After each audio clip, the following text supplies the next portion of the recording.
सुंदरवन नाम के जंगल में बहुत सारे पक्षी मिलजुल कर रहते थे।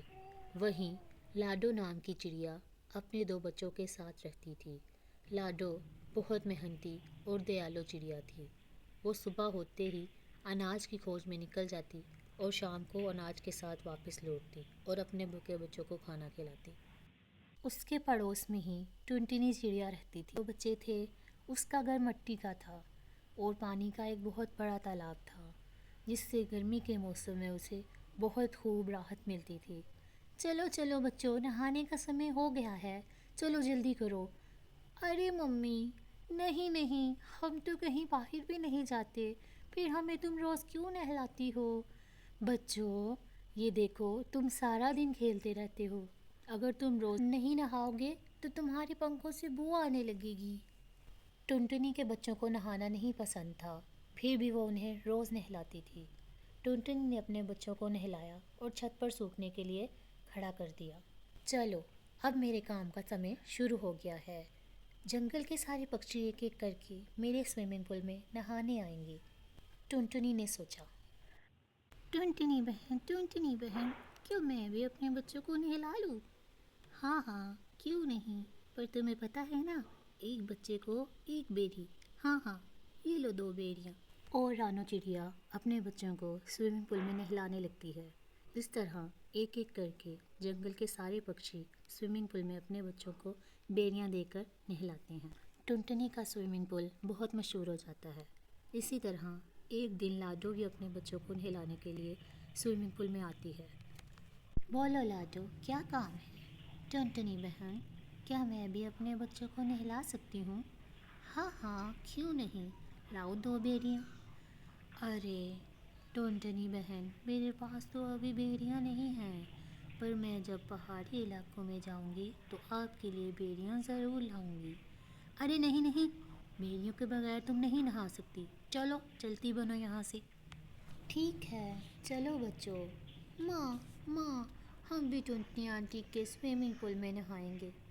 नहीं बच्चों, हम नदी में नहाएंगे, नदी का पानी ज़्यादा साफ़ सुथरा होता है, लाडो ने अपने बच्चों को समझाते हुए कहा। लाडो भी अपने बच्चों को स्विमिंग पूल में नहलाना चाहती थी, लेकिन बेचारी लाडो कर भी क्या सकती थी। बेरियों का दरख्त ऊंची पहाड़ियों पर था और लाडो अपने बच्चों को अकेला छोड़कर नहीं जाना चाहती थी।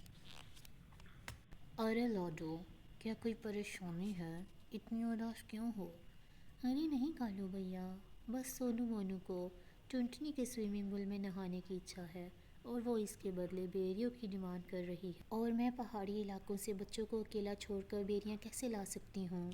लाडो, तुम ऐसा क्यों नहीं करती कि तुम बच्चों को मेरे हवाले करो और ख़ुद पहाड़ी इलाकों से जाकर बेरियां ले आओ। तुम्हारे बच्चों की रक्षा मैं करूँगा। लाडो को कौवे पर बिल्कुल भी भरोसा नहीं था, लेकिन वो अपने बच्चों को स्विमिंग पूल में नहलाना भी चाहती थी। फिर भी उसने कौवे से पूछा, तुम मेरी मदद क्यों करोगे? कौवे ने कहा, मेरा दिल भी बड़े दिनों से बेरियां खाने को चाह रहा है। जब तुम पहाड़ी इलाकों से बेरियां लाओ तो कुछ मुझे दे देना। ठीक है, तुम मेरे बच्चों की हिफाजत करना। लाडो बेरियां लेने के लिए पहाड़ी इलाकों की तरफ चल पड़ती है। अरे वाह, ये तो बहुत अच्छा हुआ।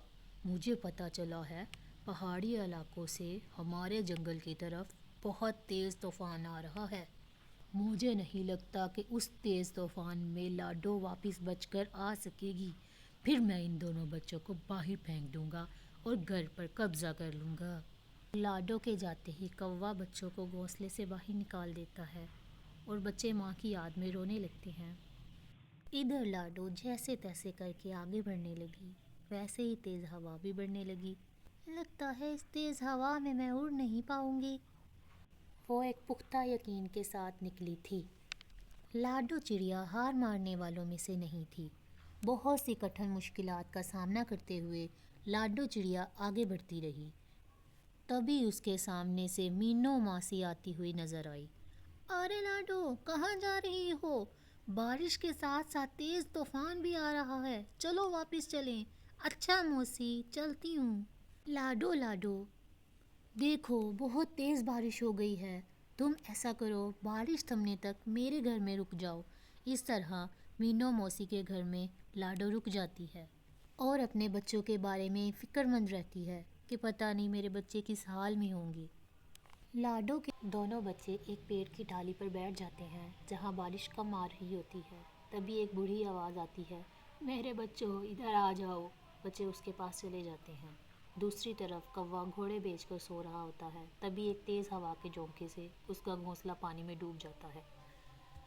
थोड़ी देर बाद बारिश कम हो जाती है। लाडो वापस अपने घोंसले की तरफ अपने बच्चों को देखने के लिए आती है। वो देखती है तो क्या, उसका घोंसला तो किसी तरफ नहीं था। वो हर तरफ खोज करती है। तभी उसे टुनटुनी चिड़िया मिट्टी में दबी हुई दिखाई देती है। लाडो लाडो मुझे बचाओ, मेरा घर मिट्टी का पानी में गल गया, मिट्टी में धंस गई। अपनी जान की परवाह किए बगैर लाडो चिड़िया टुनटुनी चिड़िया को मिट्टी से निकालती है। लाडो मुझे माफ़ करना, मैंने तुम्हारे साथ बहुत बुरा सलूक किया। लाडो कुछ कहे बगैर वहाँ से चली जाती है। लाडो दोबारा अपने बच्चों को खोजने लगती है। तभी एक पेड़ के तने से आवाज़ आती है, माँ माँ हम इधर हैं। अपने बच्चों को देखकर लाडो बहुत खुश होती है।